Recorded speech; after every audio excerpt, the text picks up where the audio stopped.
Hello, friends. Welcome to Trending. Today is Thursday, September 28th. It's about 9:30 as we're recording. We missed last week. Joe, you were at a conference. I ended up just taking a day off, so thanks for bearing with us as we were not on last week, but we're back. Good morning, Joe. How's it going? Doing good. Yeah. Wearing your Packers shirt today. Your Packers are playing tonight. You ready for that? Go Pack Go. It's our only Thursday night game, I believe, this year. Okay. And I'm excited. They've been playing pretty well. I think beyond expectations. But so have the Lions, so we'll see what happens. Yeah, I know. Didn't they beat the Chiefs week 1? Yeah. Didn't that happen? Let's not go there. On Banner and Ring Let's Night? not go Yeah. there. All right. We'll be fine come February. Don't you worry. Oh. We got Taylor Swift on our side now. Oh. We're going to be just fine. For now, man. For now, she's on your side. That's very true. Very true. All right, man. Well, there's a lot going on in the world. We were just briefly chatting. The writer's strike is over, so some of our TV shows are coming back. So I'm excited about that. That's right. We could talk about Kelsey and Swift a little if we wanted to. There's a lot going on in the world. But actually, last week before we ended up having to cancel, you and I were kind of talking back and forth about some ideas of what we could talk about. And there's an article that was kind of trending, showing up on some of the lists that we checked last week. And so I wanted to go back to that about loneliness. And specifically loneliness among adults, maybe even more specifically among young adults, maybe even a little bit more specifically young adult men. There seems to be this trend that young adult guys just really have a hard time making and keeping and developing friendships. And I think COVID, obviously people kind of got used to being stuck at home. Yeah. Social media continues to have an effect on loneliness in our relationships. So let me throw just a couple stats at you that I found, and then we'll maybe talk about that just a little bit today. Gotcha. Yeah. But first, I have a dad joke. You ready? Right. Oh, let's do it. I'm here for it. Yeah. This is a dad joke that most people have probably heard before. Okay. And I'm guessing you've heard before. I probably have. But what was Jesus' most impressive miracle? I have no idea. You don't know this one? No. His most impressive miracle was he had 12 close friends in his 30s. Oh, hey, that is a good miracle. That is a miracle. That's like a bumper crop. I got a dad joke for you. Okay, I'm ready. What do you call the man from France who got mauled by a lion? I don't know. Claude. Oh, that's good. That's good. That's really good. Okay, loneliness. All right. Here's some stats. All right. So 48% of men feel satisfied with their friendships. So Okay. less than half feel satisfied with their friendships. Right. 1 in 5 men received emotional support from their friends, like in the recent past few weeks. 1 in 5. Mm-hmm. That's 4 in 10 in women, so 2 in 5 in women. So it's higher in women, but still pretty low. There's a survey that came out, or a study that came out recently from the U.S. Surgeon General, that loneliness is just as deadly as smoking 15 cigarettes a day. Wow, that's crazy. So it affects your lifespan, your life cycle, that just as much as smoking. I mean, people, because there is no toxins being put in your body, right? And so, what a mystery that loneliness's cascading effects are so pervasive. Yes. Wow. Last little stat I'll throw at you. I saw this headline. I thought it was interesting. So the number one trending playlist on Spotify over the summer was called Bummer Summer. Yeah. And the term sad is the top search query for Gen Z on Spotify. Wow. So this summer, Gen Z were looking for sad music to listen to. Okay. So there does just seem to be this prevailing loneliness, sad, maybe even depressive. We're not really sure how to maintain healthy relationships anymore. Right. I've heard about this kind of a lot lately. I think you have too. Yeah. What else have you heard, or what are your kind of main thoughts you're thinking about that? A lot going on there. I just think it's I think the reason why this is so alarming, it is the health side effects of it. I think the UK has a minister of loneliness now in Parliament who is trying to tackle this and the cascading effects. I think too, we are a very connected culture. There's a good chance that in the time of that we record trending today, you and I will have a dozen emails and texts and notifications on Facebook and Instagram and all that stuff. And so on the one hand, I think the reason why we feel so bad about feeling lonely is we have so many avenues to connect, and it doesn't seem to really address the issue. So I think that adds a little bit to it.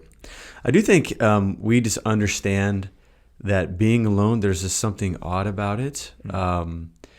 And we try to mend it, and maybe we look for a quick fix instead of the foundational fixes. And then I think some of us are just not quite comfortable being alone or having nothing going on. I'm continually impressed by Blaise Pascal's quotation, something to the extent of all of humanity's problems stem from their inability to sit in a room alone. So I think there is a sense where we don't know how to be alone. Yeah. We have great unease when we're alone. But I think it's too, like, we just feel like with all the opportunities out there, why do I feel this way? I saw it when I was a young adult pastor a little bit in a larger city like Atlanta. In the dating scene, I think it correlates with also just friendships. People have a hard time having longer dating relationships. Yeah. And when we got down to it, I think there was a sense where they would go on a couple dates, but when there was, maybe minor disagreements or stuff that they didn't quite like, that maybe weren't seismic, but they were just like irritabilities or that it didn't meet all their preferences, they would move on quickly. Because in their mind, there were so many people out there in a crowded city like Atlanta. I'm bound to find somebody better, know, and so they kind of cut bait. I wonder if that might not be what's going on too.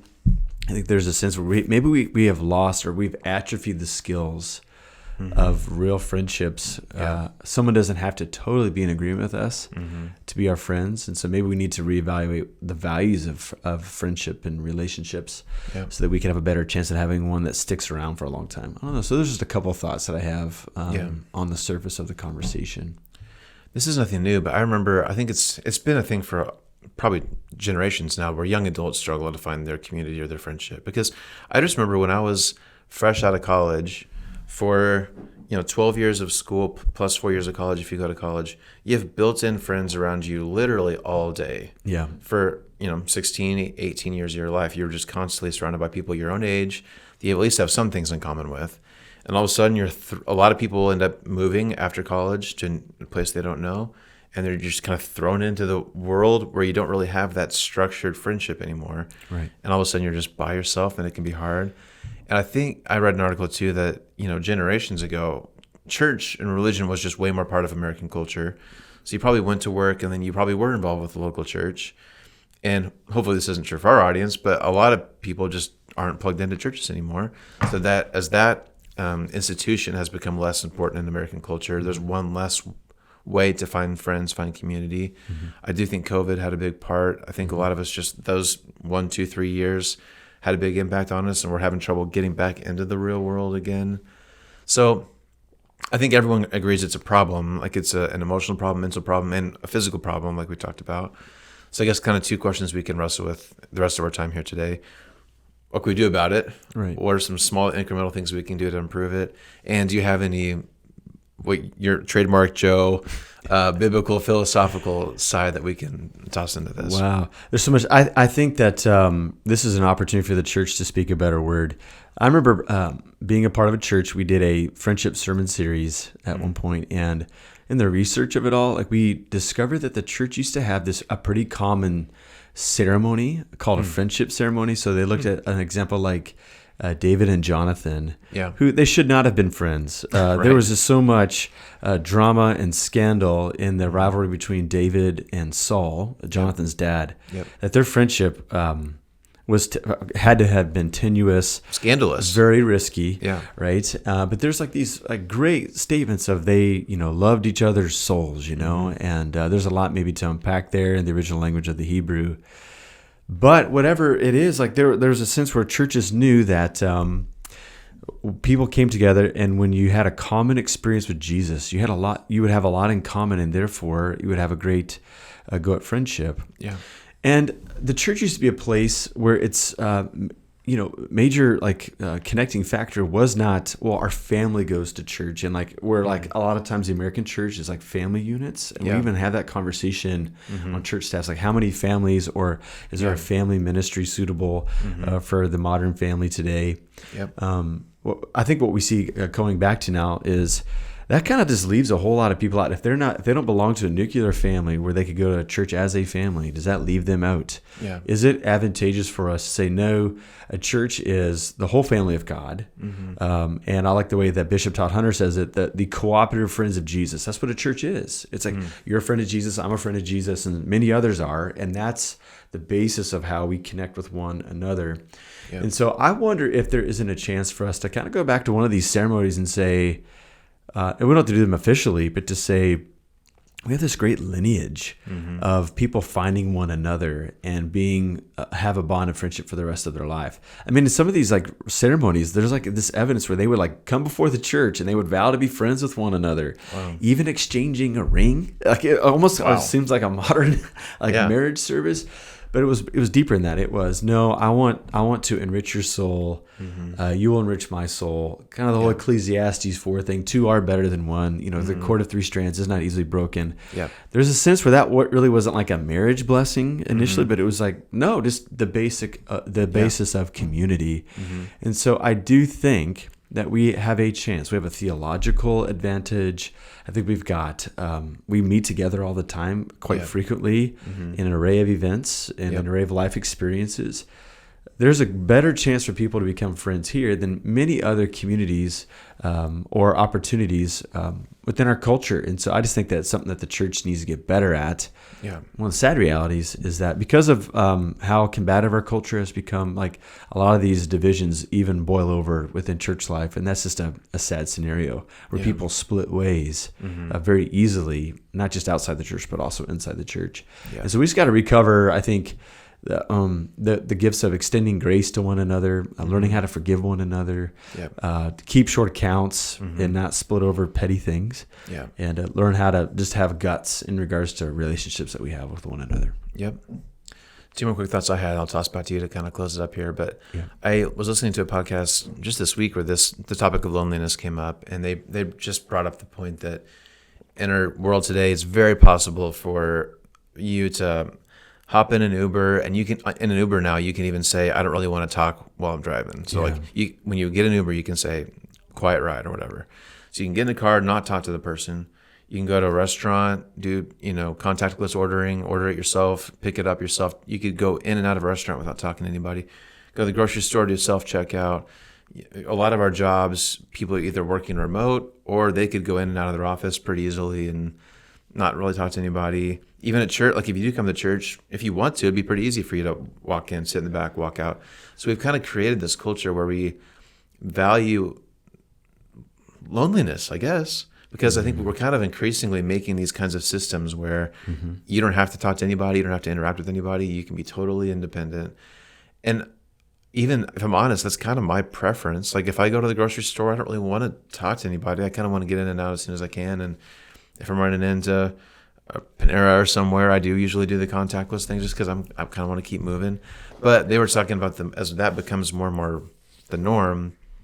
Friendships become harder because we don't have practice looking at people's eyes and having a conversation. Like that becomes less and more of an art because we just don't do it on a regular basis. Yeah. So I guess, do we need to just fight against that, even if our natural tendency is to prefer that? Do we need to just have, I've heard you talk about however many thousands of boring conversations every day. Yeah. Friendships are made just by having a bunch of boring conversations. Right. Is that part of this? We just need to break out of that and kind of force ourselves to do it?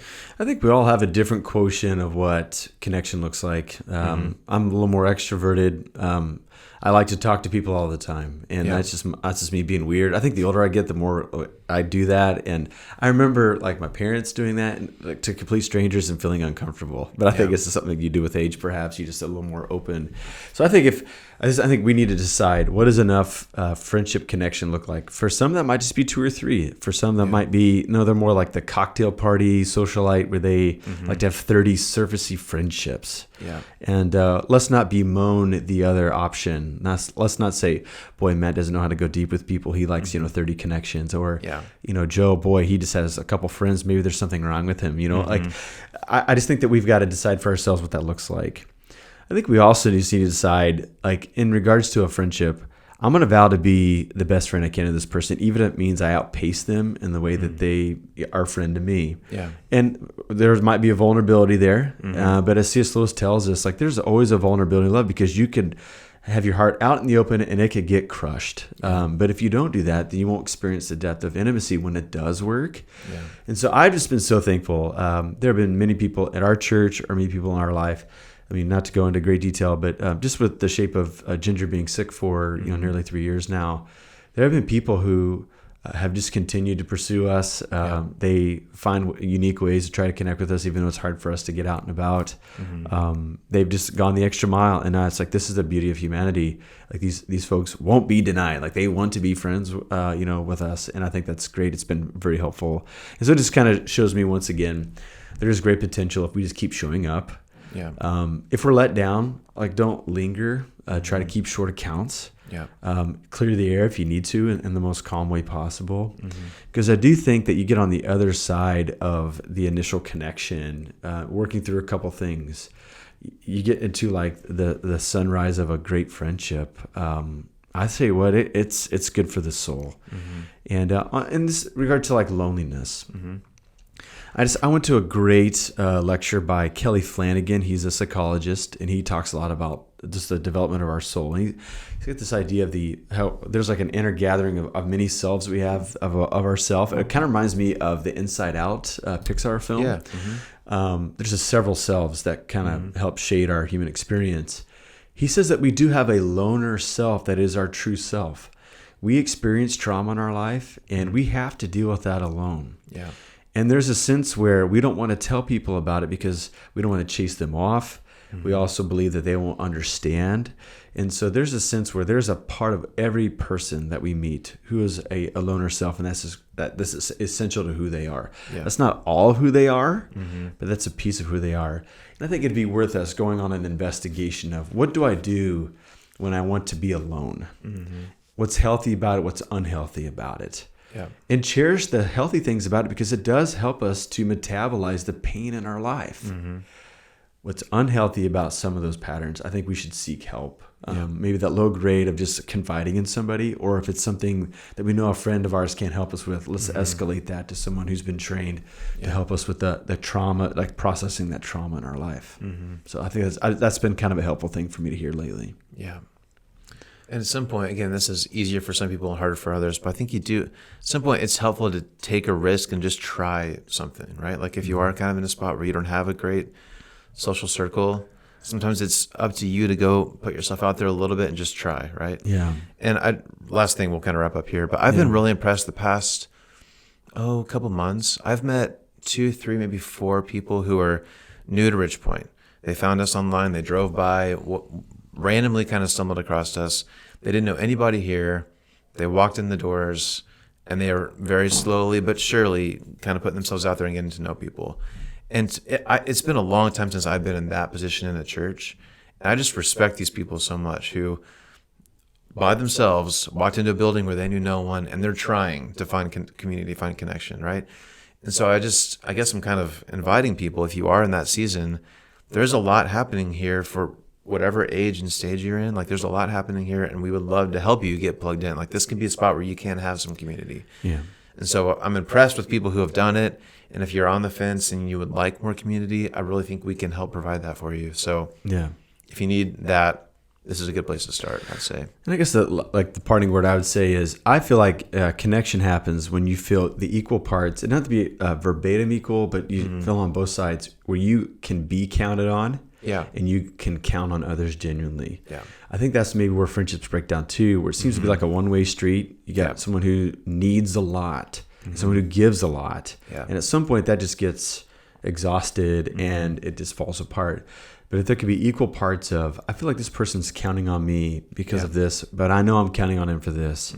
If that is acknowledged or not, at least if it's discerned and felt, I think there's a great chance that connection has a long-lasting connection. Yeah, that's good. Yeah. Okay, well, I guess let's wrap it up there. Yeah. And speaking of community here, come check us out, right? Join us on Sunday, watch online, whatever you want to do.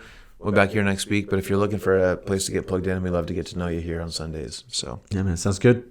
Okay, go Packers. Go Pack, go. Go Pack, go. Let's do it. I'll cheer for them tonight. All right, thanks, man. Okay. Thanks for being a good friend. Hey, I can count on you. Got your back. Have a good week, everybody. All right, see you.